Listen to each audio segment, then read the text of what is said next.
Good evening everyone, welcome back on my YouTube channel. आज हम आपके लिए शिवाजी से रिलेटेड कुछ क्वेश्चंस लेकर के आए हैं।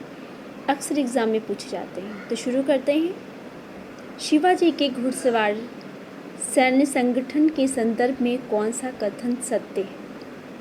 ए 25 साधारण सैनिकों बरगीर के ऊपर एक हवलदार होता था। बी हर 5 हवलदारों पर एक जमादार होता था और 10 जमादारों अर्थात 1250 सिपाहियों पर 1000 हजारी होता था। सी पागा में सबसे बड़ा पद 5 हजारी होता था और सारी पागा सेना पर सरे नौबत होता था। कहने का मतलब सरे नौबत सबसे ऊपर होता था। डी उपरोक्त सभी। तो यहाँ पे राइट ऑप्शन है डी उपरोक्त सभी।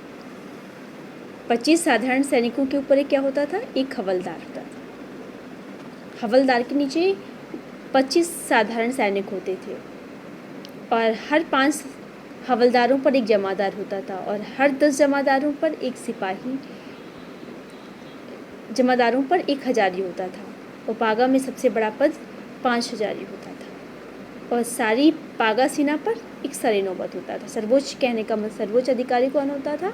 सरे नौबत होता था। तो यहाँ पे राइट ऑप्शन है डी उपरोक्त सभी। नेक्स्ट क्वेश्चन है, शिवाजी की अर्थव्यवस्था के संदर्भ में कौन सा कथन सत्य है? शिवाजी ने अपनी आय का मुख्य साधन चौथ और स्वदेशमुखी को बनाया। बी ये कर पड़ोसी राज्यों की सीमाओं और नगरों से अथवा अपने प्रभाव क्षेत्र के नागरिकों से वसूल किए जाते थे। सी चौथ उस प्रदेश की आय का 1/4 और स्वदेशमुखी उस प्रदेश की आय का 10वां भाग होता था। डी उपरोक्त सभी। तो यहाँ पे भी राइट ऑप्शन है उपरोक्त सभी। नेक्स्ट है, शिवाजी की शासन व्यवस्था की कौन सी विशेषता थी? किसी भी एक पद को एक ही परिवार तक सीमित न करना अथवा उस पद को पैतृक न बनाना। बी शासन में सैनिक अधिकारियों की तुलना में असैनिक अधिकारियों को अधिक श्रेष्ठता प्रदान करना। नेक्स्ट, शासन में ब्राह्मण, प्रभु, मराठा आदि सभी जातियों को सम्मिलित करके उनमें संतुलन बनाए रखने का प्रयत्न करना। डी उपरोक्त सभी। तो यहाँ पे राइट ऑप्शन है उपरोक्त सभी। नेक्स्ट है 14, शिवाजी की लगान व्यवस्था के संदर्भ में कौन सा कथन सत्य है?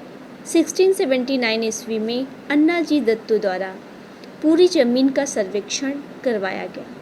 उसके आधार पर लगान की राशि तय हुई। अन्नाजी दत्तो पूछ ले जाते हैं कभी कभी, तो इनका नेम याद रखिए। 1679 ईस्वी में अन्नाजी दत्तो द्वारा पूरी जमीन का सर्वेक्षण करवाया गया। उसके आधार पर लगान की राशि तय हुई। बी भूमि को 3 भागों में उपज के आधार पर विभक्त किया गया। पट्टी भूमि, उद्यान भूमि और पहाड़ी भूमि। कितने भाग हुए थे? 3। कौन कौन से? पट्टी भूमि, उद्यान भूमि और पहाड़ी भूमि।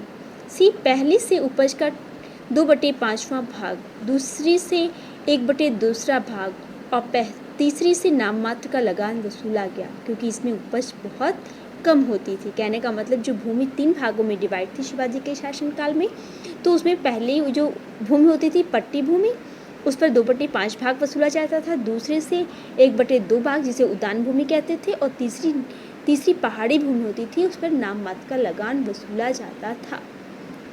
डी उपरोक्त सभी। तो यहाँ पे राइट ऑप्शन है उपरोक्त सभी। नेक्स्ट है 15। नेक्स्ट क्वेश्चन है, निम्नलिखित में से किस स्थान पर आक्रमण करते समय शिवाजी ने तोपखाने का प्रयोग किया?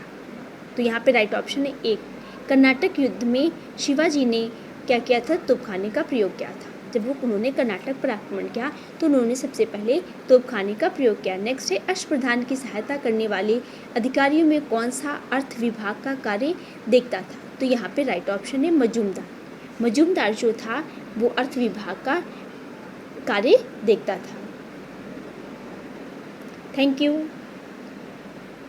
प्लीज़ हमारे चैनल को लाइक और सब्सक्राइब करिए। यदि आपको अच्छा लगता है तो please like and subscribe my channel.